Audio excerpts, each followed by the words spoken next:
have to say there's a funny ending to the gospel this morning. Those who ate were about 5,000 men, not counting women and children. Gives you the impression that the women and children didn't matter or didn't count, but that was the way it was in those times, and hopefully that has changed now. Now, just begin with a little story, funny little story, really. There was an elderly woman who lived in half of a duplex apartment.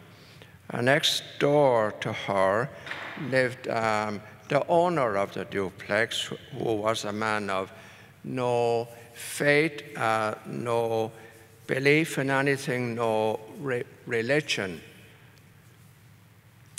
And very often he'd hear the old woman praying. There wasn't a very strong wall or division between the two apartments. And one day he heard her praying, "Oh God, please help me. I have no food in the house and I'm hungry. Please send me some food." And the guy next door heard her, and he ran around and left a loaf of bread outside her door, and then ran away. And she came out a little later and saw the loaf, and was full of the praises of God, and was thanking God for looking after her. Shortly after that, he came around and rang the doorbell and said, "You silly old fool, it was I who left that loaf of bread outside the door. It wasn't God." And her reply was, "Well, praise be to God, he never lets me down, even if sometimes he has to use the devil himself."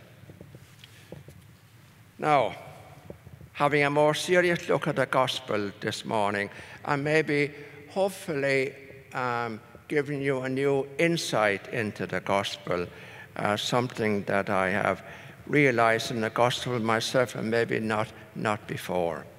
So, to paint the background or the picture, Jesus, we're told, goes away to a lonely place where he could be by himself.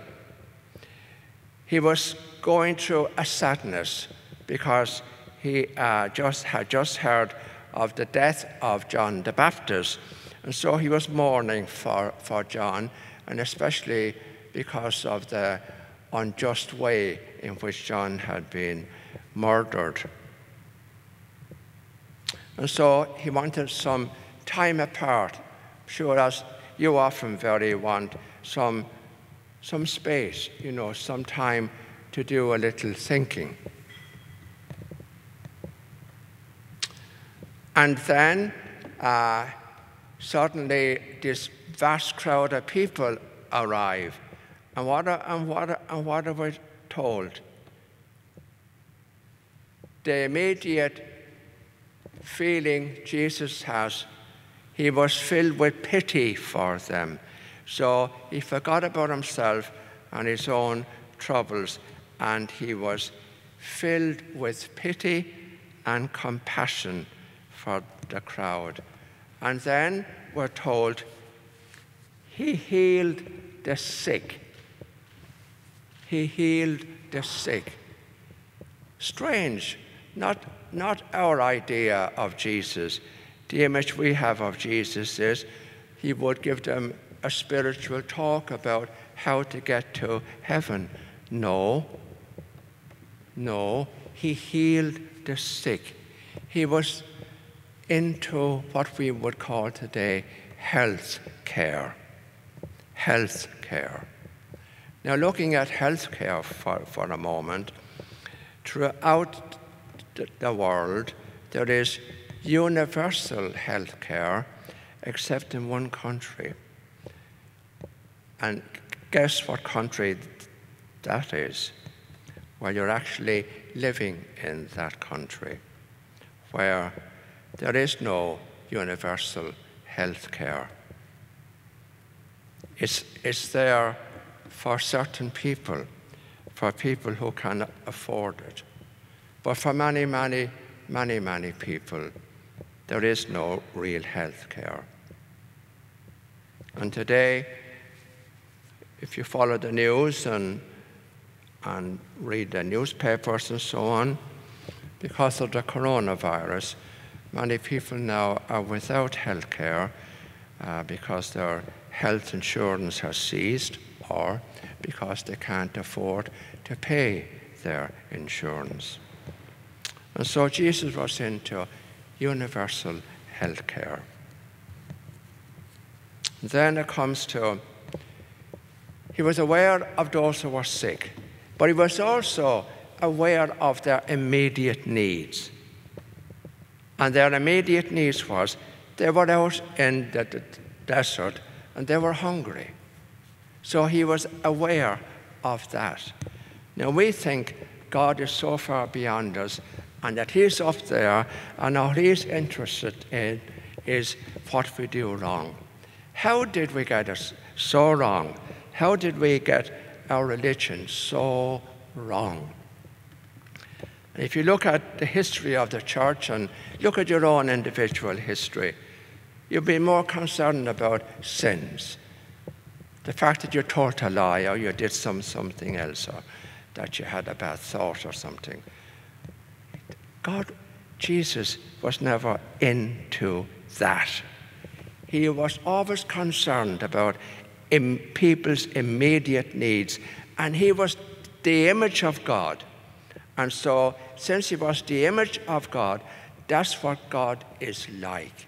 He's aware of our immediate needs. He's aware of you. He's aware of me. He's aware of what you're going through at the moment. That's real faith.